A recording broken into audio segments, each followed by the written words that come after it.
Hello, everybody. I am excited today to talk to you about swim form and stroke technique, particularly as it relates to triathlon racing and open water swimming. And I'm going to talk about both some mental aspects to open water swimming during race settings and also some practical tips, and finish off talking about some of the ways in which stroke rate and distance per stroke play into being effective open water swimmer. Okay, so let's talk about kind of the mental attitude or the mental focus of open water swimming in a race setting. Oftentimes, individuals are, this is the discipline that is the most anxious for most people, and really creates a lot of pre-race jitters. And when you really think about how you want to approach this swim, you really want to feel comfortable in the setting. And that takes place by doing a lot of practice in open water. But if you can't practice in open water, being able to do some simulation in the pool can also be a way to help create some comfort level in this type of environment. Because really, when you get to that point where you're at the race and you're going to be in this setting with a huge pack of other swimmers, you want to feel confident enough that you can attack the water and not just be going into it as though you're just trying to survive. The idea is that you're trying to perform, and that performance level can be for any level, whether you're a whether you're a front pack swimmer, a mid pack, or a back of the pack swimmer, because ultimately in that setting you want to be able to control the race situation, and you don't want the race situation to control you. If you have problems with with sighting and you get off course, or if your goggles get knocked off, you want to be able to control those settings mentally and not let those really dictate what kind of performance you're going to have in that particular race. So having confidence in your abilities and confidence in that setting goes a long way to creating your ability to control what happens during that race. And as a coach over the years, I've really seen two mental pathways that a lot of athletes take when they approach the swim. And one is more of a survival of just get me through this. This is not my favorite disciplines. I get a lot of anxiety being in open water, versus somebody who's more performance orientated and they're looking to attack the water, be in a good situation to take advantage of the opportunities that present them while in the water.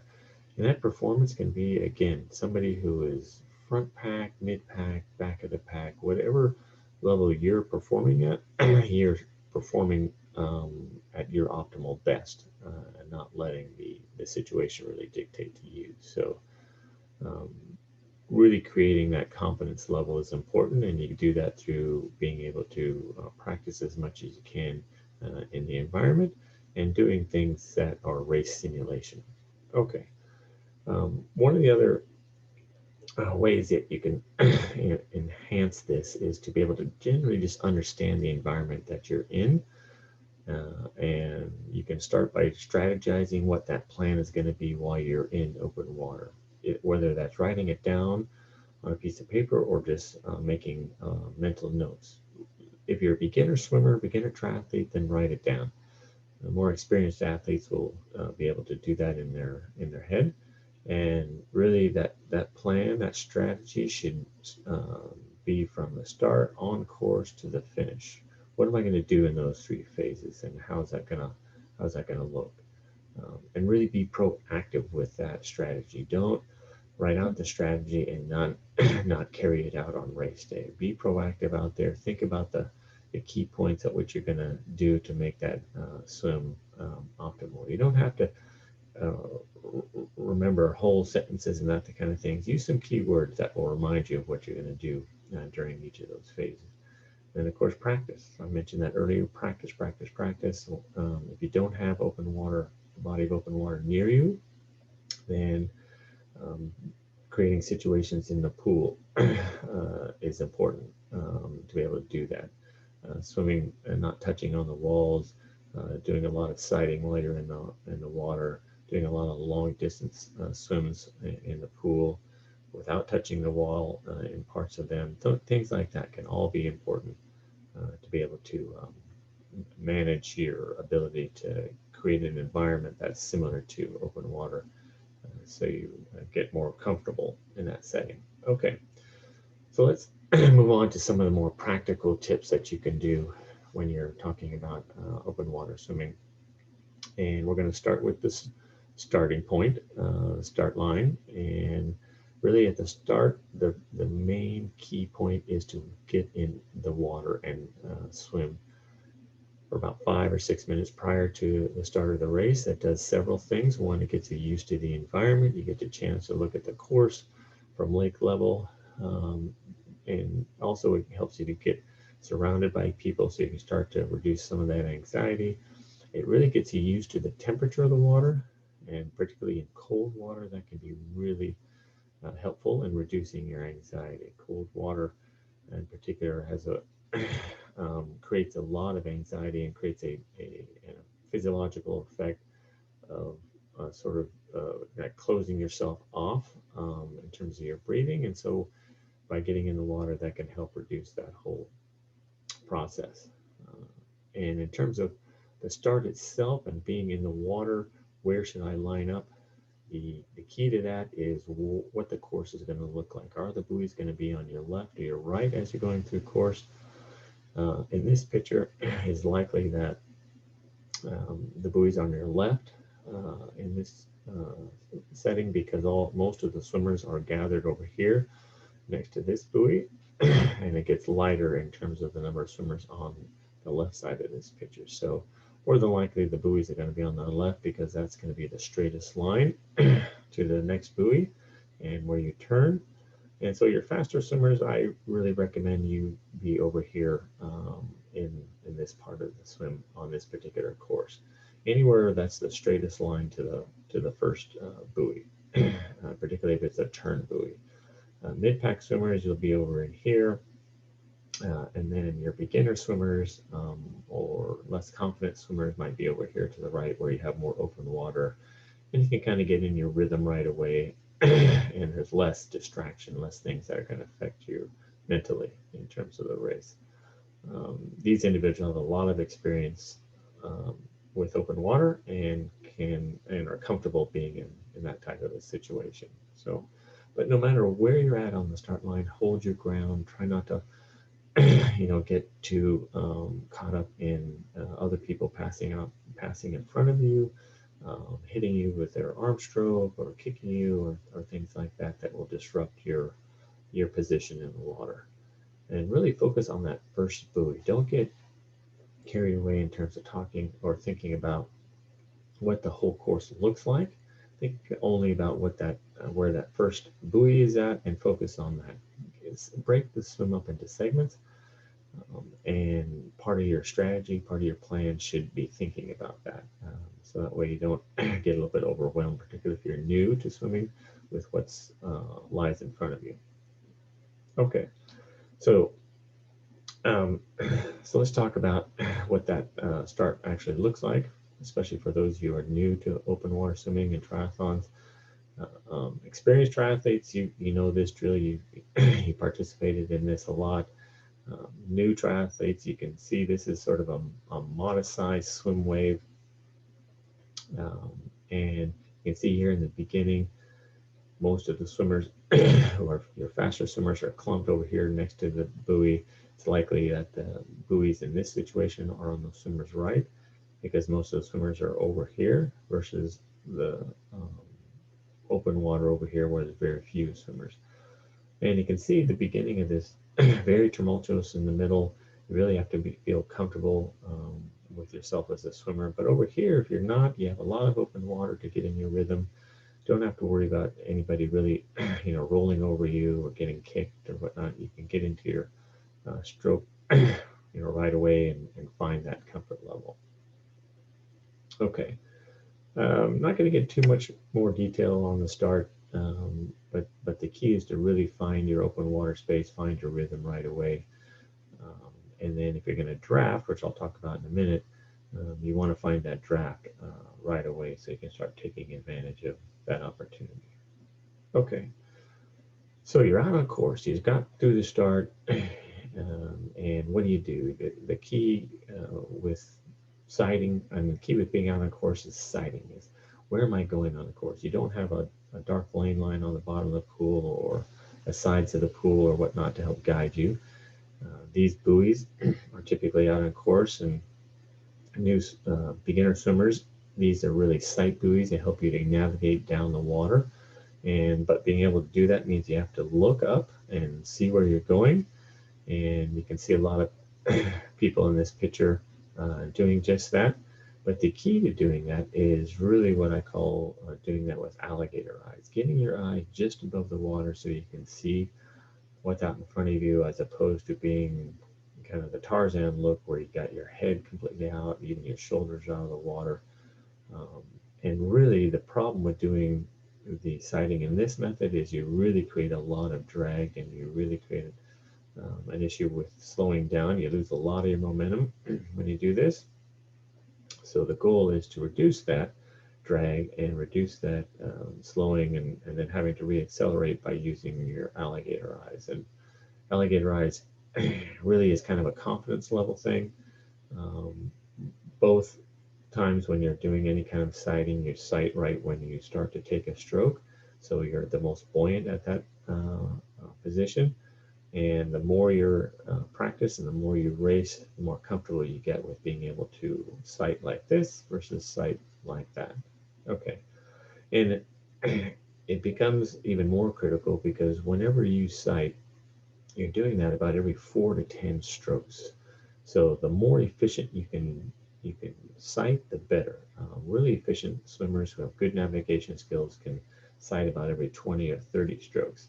But most new people will stroke or sight about every 4 to maybe 6 strokes. So that's a lot of sighting and a lot of opportunity to waste time and lose and lose time and waste a lot of energy.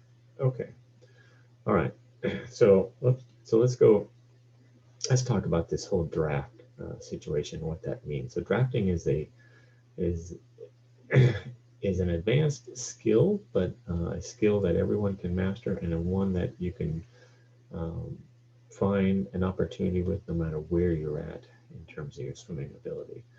And the key with drafting is really to find the draft as soon as you can at the beginning of the race, and to find a draft off of somebody who is swimming faster than you are, just fast enough so that you can draft off of them with but saving or using the same amount of energy that you would if you weren't in the draft.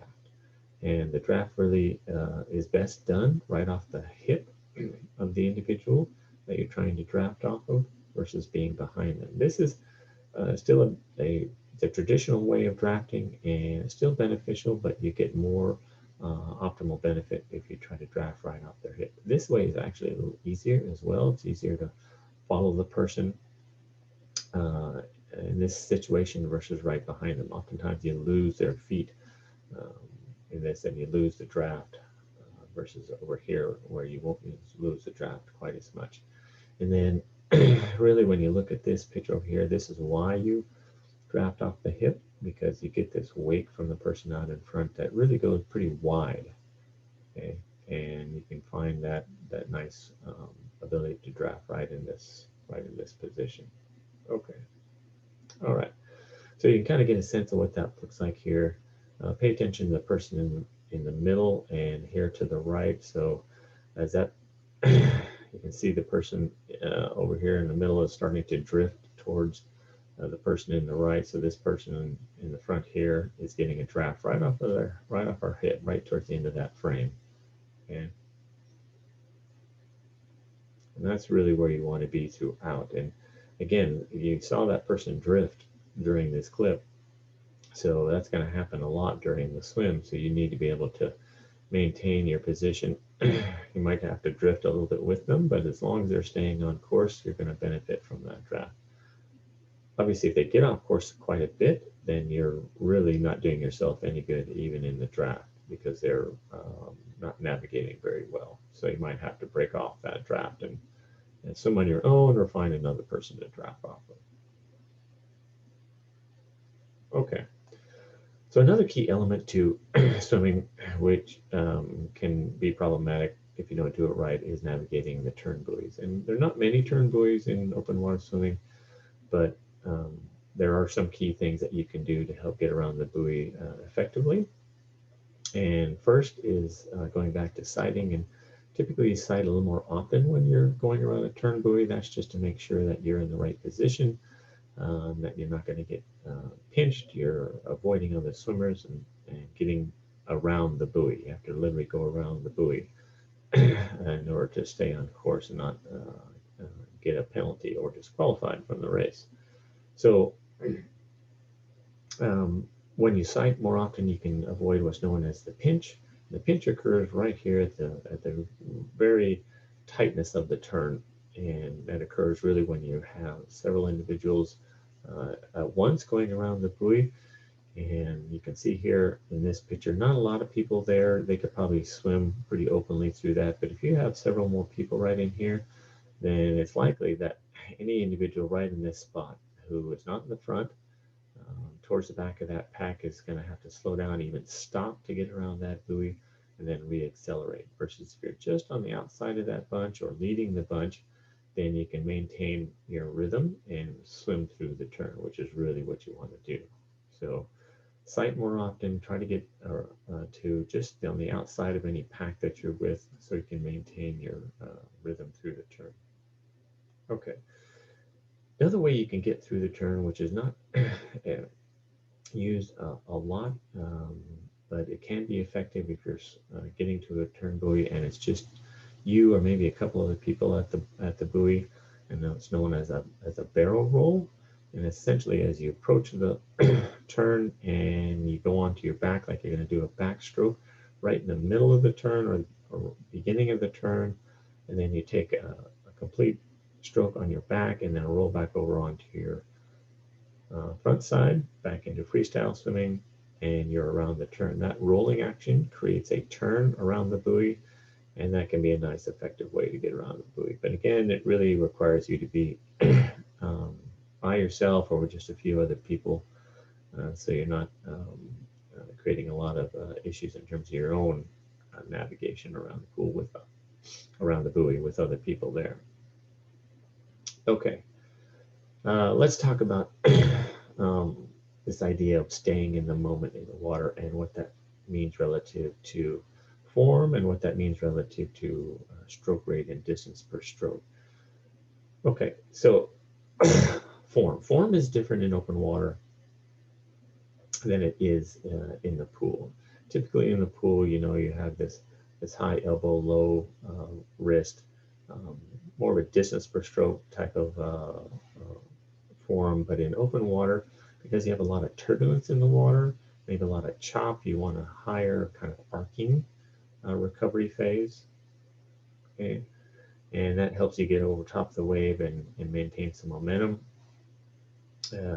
Sighting, we talked about sighting, which is different than what obviously you do in the pool.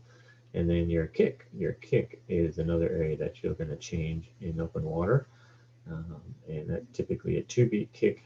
And you can see that here in this individual, where this individual is kicking once for every stroke. So her right leg kicks right before her left arm takes the stroke. A 4-beat kick is where you kick 4 times here for every stroke that you take, and 6-beat kick is kicking 6 times for every stroke, which is a fairly high rate of kick.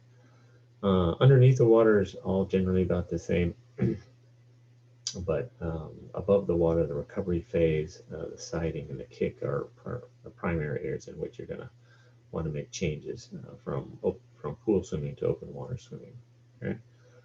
And you can kind of see, going back to this video again, the idea of this person in the front is really showing more of a traditional pool swim form, where they have high elbows, kind of a longer extension, 4-beat kick here, versus the person in the middle and to the upper part of the screen, they're doing more traditional open water swimming, more of an arcing recovery, and a 2-beat kick here. You can see the kick for this individual is very rhythmical in timing with her stroke. Mm. All right. But the bottom line, when you talk about stroke rate and distance per stroke and how that varies between open water and pool swimming, even in open water, um, one, you want to find a balance between the two. And two, you do vary the stroke rate and distance per stroke in open water racing, triathlon racing, depending on the situation and different parts of the race. Typically, at the beginning of the race, you're going to do a higher stroke rate just to find your position. That it's a little faster in the beginning. Everyone goes out harder, and you want to be able to maintain your position by having a higher stroke rate before you get into the middle or the kind of the on course part of it, where you're going to start to really change how you address your stroke rate versus distance stroke. Typically in the middle, you're going to slow down your stroke rate and start to vary this. But it might be choppy water for that day, so you're going to maintain a higher stroke rate, or if it's calmer water, you might focus a little bit more on distance per stroke. Um, but if you find yourself sort of drifting and not maintaining focus, oftentimes you can increase your stroke rate, even if it's for just 20, 25 seconds, sort of like doing a little acceleration on the run in order to re-engage yourself mentally. That part of open water swimming can be very difficult for especially new people who are not used to the distance, not used to having to maintain that mental effort over that course of time. So being able to increase your stroke rate can help you to re-engage, which is important. Then as you finish strong, finish with a good high stroke rate, reduce the kick to help you with fatigue in the legs so that your bike and run are stronger. And you can kind of see the difference here. I use this individual a lot in terms of showing what's a good open water swim in a pool setting, higher stroke rate, 2-beat kick versus a longer, steadier stroke rate with a 4-beat kick. This is more pool, what you might see in a pool setting. This is good for pool, definitely good for pool setting, but this is what you might see more in open water swimming. Okay. Okay. Again, a balance between the two. This is a person with very low stroke rate, long distance per stroke, not very effective in their technique. This person has a very short distance per stroke, not really getting a lot of extension as they enter the water with their arm. Higher stroke rate, it's not excessively high, but they're not getting any distance per stroke. So neither one of these are very effective in terms of swimming both in the pool and in open water, particularly in open water. Okay, so let's talk about how to assess stroke rate and distance stroke. What do we do to really find out what's best for us, not only in the pool, but what's best for us in open water? Obviously, open water is what we're discussing, so you want to be able to translate what you find out in the pool to open water. In terms of stroke rate, using a metronome can really help you. This little device fits underneath your cap, and you can set it for various stroke rates, and those stroke rates, the tone will beep on the device for whatever rate that you set it at. And there's certain guidelines that will the manufacturer of the device tell you to follow in order to determine what stroke rate is best used.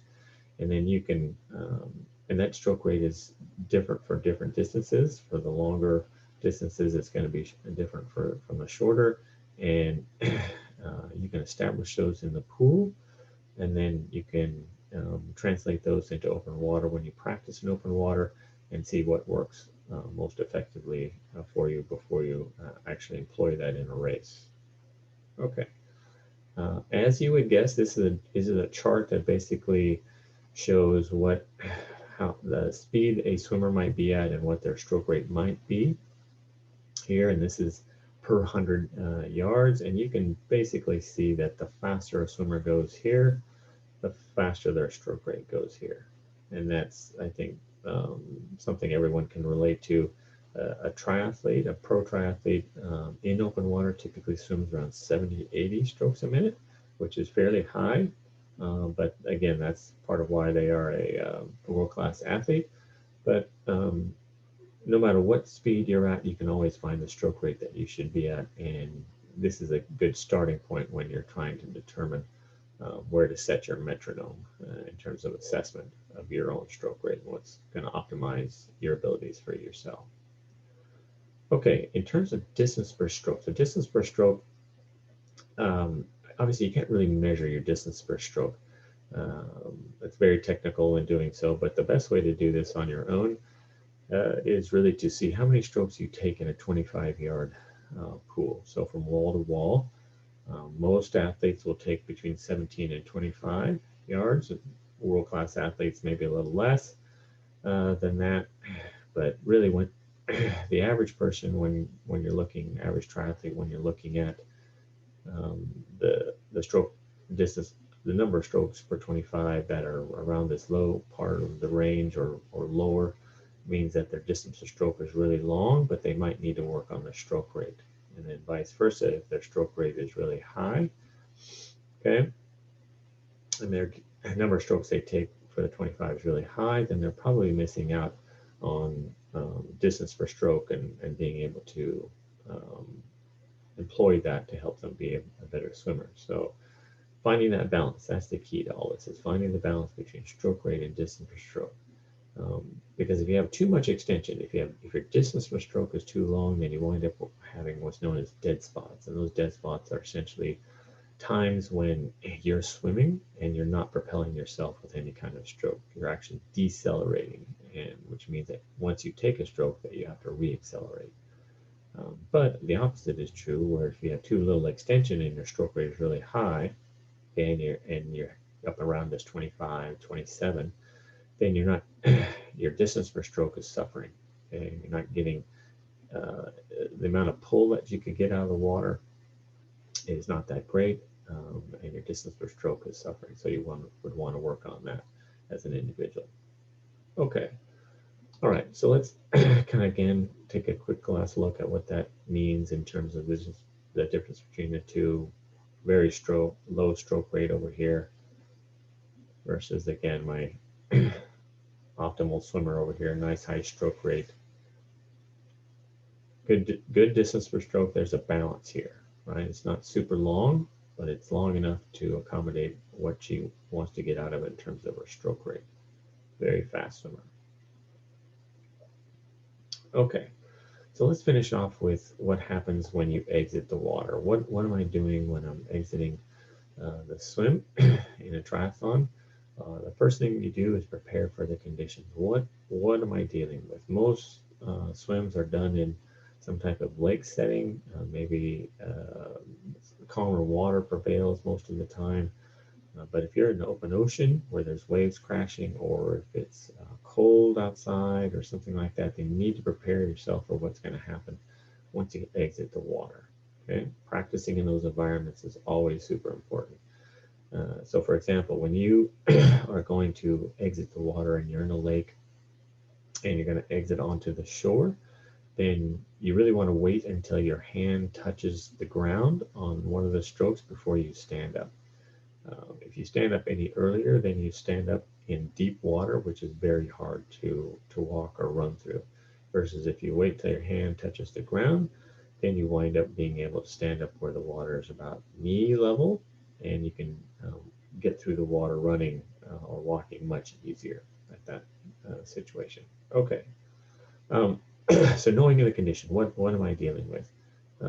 There's all kinds of exits that are going to happen. Sometimes it's onto a pontoon, sometimes it's onto stair steps, anything like that. So be sure you know what the exit looks like and what kind of strategy you're going to have for coming out of the water.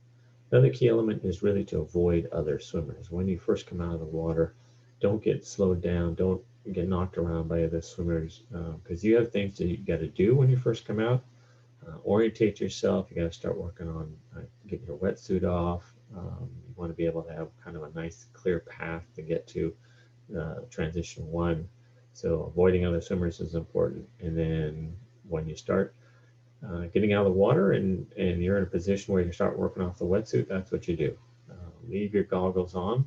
You see all these individuals here, their goggles are on, their cap is on, and they're on their way to transition where they're working off their wetsuit. That's your next focus there. So all of these things help you to kind of have a good exit and get to the point where you feel comfortable getting on to the next phase of the triathlon. Okay, hopefully you got a lot of good information about the presentation today. A lot of key elements presented in terms of open water swimming, some of the ways that will optimize your performance in the water. And until next time, have good workouts.